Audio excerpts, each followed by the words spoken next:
Hey, good morning, Good morning. Sebastian. Good morning. How are you? Good. Mm. Ready to rumble. Okay, nice. What are we talking about today, Sebastian? I've heard some rumors that about content marketing. Okay. Why is it important to do content marketing for your agency?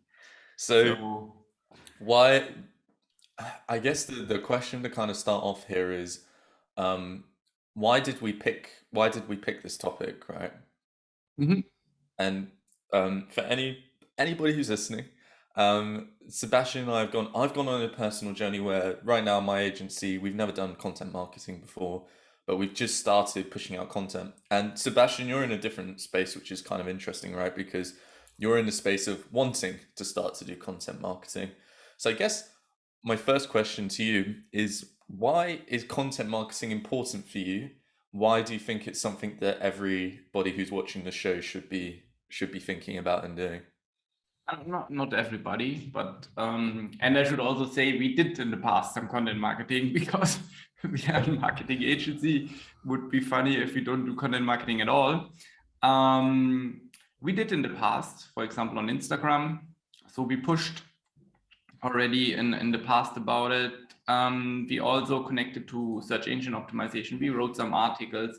We have some advertorials. I think in general, it's like to raise brand awareness, Hmm, to hmm, hmm. make yourself a name in the industry, and to be seen as a professional, but also provide value to your audience. I was thinking this morning about this content marketing, and for example, the Futur, they're doing great content on YouTube and Hmm. podcasts and so on.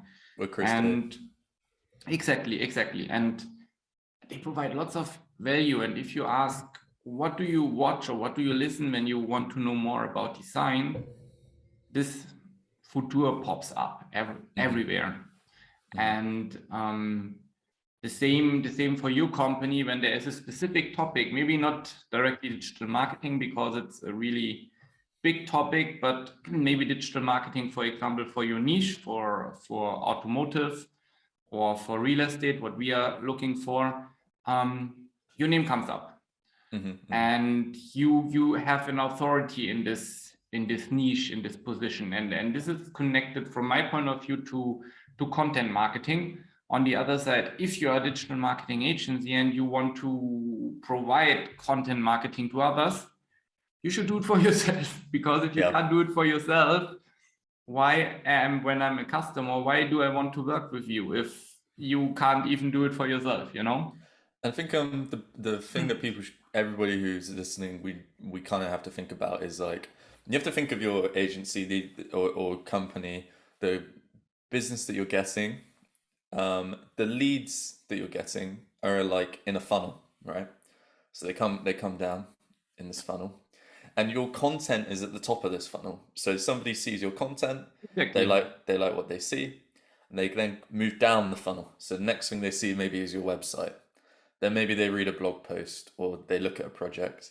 And then after that, they get in touch. So content is always that first initial point of Foundation. contact, Yeah. right? Yeah. It's how people first get in touch with you. It's how people first see you. But also through content, we can build familiarity. People can suddenly realize, oh, Sebastian seems like a great guy. I like Massive 7 on the back of his office. I wonder what that's about. Maybe maybe I should have a chat with him about that. And you start to build rapport, right? Like if you're a really smiley person on video, then you're gonna give a good impression to potential clients. And at Yeah. the end of the day, we buy off of people that we build trust with. So when you're putting out video content, um, somebody, right, when they watch your video, they start to feel like they know you already, Sebastian. So then, like, right, like when somebody then gets in touch, they already feel like they know Sebastian, and it's not Know too some scary. parts. Yeah, exactly. It's not too scared. It's really good points that you made there. And with the funnel is a really nice explanation for our audience, because that's how it goes. It takes time, and this content marketing is just takes some time, but they get to know you and they coming down. And at one point they come to you and say, hey, I need some digital marketing service. And when you ask, yeah, how have you heard of us? Oh, I watched this video. I had this year, we did YouTube videos 3 years ago. And he was like, yeah, I was watching this video about SEO and it was really awesome. And that's why I decided now in 2021 to contact you. So sometimes it takes some time, but and when you produce evergreen content, it's like it stays there and it gains views and do you mind also just some new people. For those people who don't know who are listening, what is evergreen content? Content that you produce or a content that has something in general that you can watch maybe in 10 years and it's still accurate and it's still up to date. That way you could post something that's like 3 or 4 years old, and people are still watching it and still using it because it's still relevant or current. Unfortunately, positioning. You can talk about positioning also next year, also in 20 years, also in 30 years, because it's still important to position yourself. And this is, for example, evergreen content. Unfortunately, sometimes I think some content can date very quickly because of technology in the industry that we're in. If you talk about SEO, best SEO practices in 2019, probably those best SEO practices are going to run out within a year's time because it just changes so quickly. But for example, like website design and talking about design, talking about like for you guys, for example, like marketing concepts, what is a Google ad?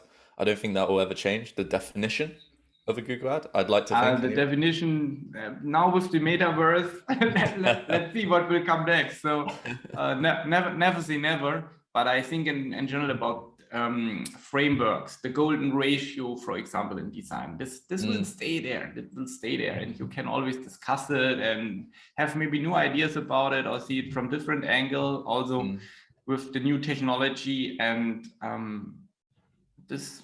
Yeah, it's really cool for you when you produce this kind of content and you get some views.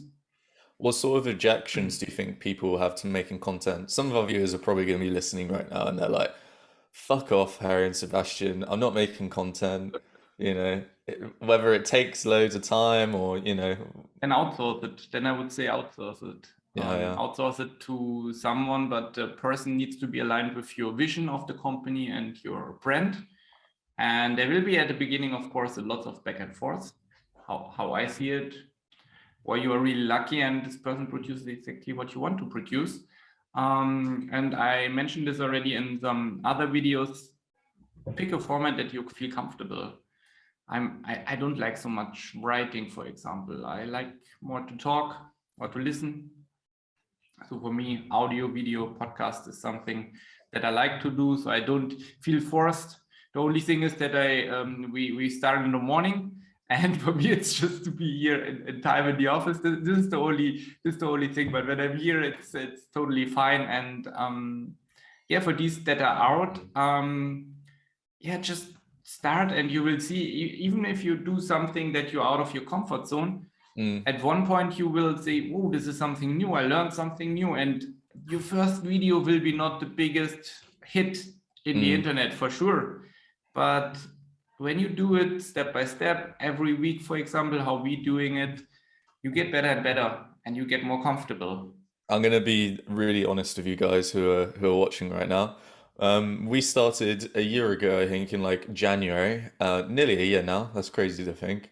And our first content when we were on Clubhouse, I think we started on Clubhouse and then we went to YouTube. But we fucking sucked, dude.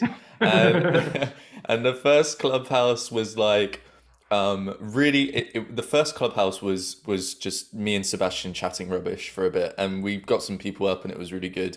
Then we started getting more into it, right? We started actually planning our show. Then we tried to get guest speakers on. Then we added music. For some reason, our production quality is similar on YouTube. I was about to say it's worse, but it's actually not. I forget we have intros, we have thumbnails, but the first YouTube videos that we did were fucking terrible as well. And we just like weren't very comfortable with speaking. We didn't really know our format.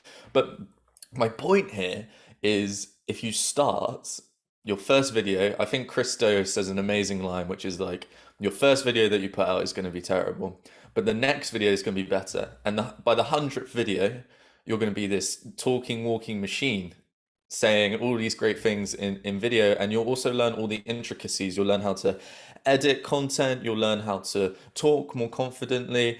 And as Sebastian said, if the idea of like editing your content isn't very interesting, or putting together the visuals for it isn't very interesting, but you enjoy the actual talking and doing like a podcast or writing or whatever, just outsource the bits that you don't like, and go on like a site called Upwork. Just post the job, get some proposals in, checked out the proposals, and kind of work off of that. But I think it is really important, right, Seb, to tell everybody that their first video is gonna fucking suck, man. There's no no, normally it's like this, Harry, only if they are maybe a genius. But Harry, you made some really good points here, which you mentioned, and I totally agree with you. This is like a journey, and on this journey you have lots of learnings. And when you can present yourself here in this video and you can speak free, think of a presentation that you have to do at one point, or think of maybe a workshop that you want to hold online or in person. This helps you with your ability to speak, how to present yourself, because you also see yourself in the video. So there's a lot of outcome for you and benefits for you doing, for example, with the video. And then it's important, right, to stress that sometimes people aren't confident on video. I love it. You love it. I also know you're an audio person, so spoken word is also okay. But like, if you're an introvert, or like you say, oh, Harry, Sebastian, there's no way in hell I'm getting on video and doing a YouTube show, then think about what you really enjoy. If you're a creative person, maybe do some carousels on Instagram. Or if you're really into your writing and you did a master's in English literature or something like that, then use those writing skills and make some articles on LinkedIn, or some articles on SEO. Write some blog articles, for example. But I think the real thing that I found recently is figuring out who you're talking to, who your avatar is, of like who you want to talk to. And we talked about this for our YouTube show of like who are we talking to, who's this content for. And I want to get your opinion as to like why is that important? So is it important? The audience, I think the audience is important, because if you just talk about a topic that you don't want to have this audience or this target group, then you won't be happy, because what you get out of this is just for you to make some videos. But if these people reach out to you and you say, oh no, I don't want to work with these people because this is not my target group, I want these people, then you need to make content for this target group.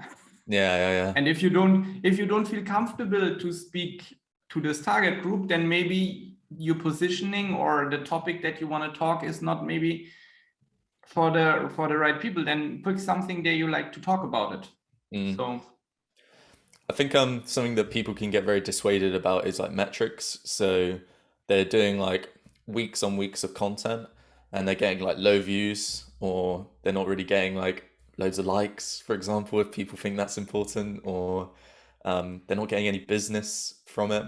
But we spoke about it yesterday during a call that this kind of stuff's like long term. I don't think you'll really see any results until you've done this for like 6 months consistently. Once you've done 6 months, I think then you can kind of look at it and say like, oh, okay, did this work? What was our best performing content? What should we move forward on doing? Yeah, what do you think about that? Yes, and I see it also long term as you, Harry. And for me, what I gain now outside is to discuss a topic directly with you. We can record it, so we provide some value to the audience who's watching it. On the other side, I improve my English, and also I learn all these new words, which is also nice. And we're having some fun. every Friday morning. So I really enjoy the show. And if people are going to watch it and they like the content, the value that we provide, even better. So Win-win. Sebastian drew the long straw, guys, and he gets to do this at 9:30, but I always have to do it at 7:30. So definitely drew the short straw out of the two of us. Yes. True. For you, it's much earlier. Yes, I should mention this. It's much earlier for you. And yeah. The sacrifice in time, right, to make content, from a business perspective, actually the benefits are more so than the disadvantages, I would say. And if you're a solo freelancer, I think my biggest bit of advice is that sometimes you need people to help you do the work, even if it's to cover you for like just 4 hours a week. And in those 4 hours, you can then spend that time putting together a podcast, or you can spend that time putting together some YouTube videos or some slides or some posts for the week. But consistency is key. Turning up every single day at the same time and posting every single day at the same time without fail is one. And then the second is making sure that you have some time blocked out in your calendar every week to make the content, because I think the biggest struggle that I had when I started out, and something I hope all of you can avoid, is when I was making content, I was doing it at 8 a.m. every morning. So I was waking up, I was doing my morning routine, I was going into the office, and then I was sat there and I was thinking, fucking hell, what post do I need to do today? And I had so much on that day that if I went over by half an hour or an hour, then I would be late on everything else. So I would rush myself. I would try and come up with a bullshit idea that I could put on LinkedIn in the first 30 minutes of my day. I'd quickly throw together some assets on Figma. I wouldn't have time to like think about it or like leave it there and just like come back to it later in the day and see if I'm still happy with the idea. Instead, it would get pushed out. And then by the end of the day, I'd be like, fucking hell, I feel so burnt out right now. What is causing this? And I realized doing content like that every morning, first thing, and rushing it was causing me a lot of stress. So now I block out time on a Monday, and that is the time to do the marketing. So when it comes to creating content like this, I would totally advise that you really choose a day that you're just going to sit down and spend 2, 3, 4 hours and clear your schedule. Don't let anything else happen. If somebody says, can I have a meeting 9 a.m. to me, I say no, because I've got content to make. I'm sorry, but you have to be kind of selfish like that, I think. Yeah, I totally agree. If you are not going to be selfish, then always your customers will have like, fuck you, and you will never get it. So you need to serve split some time, reserve some time.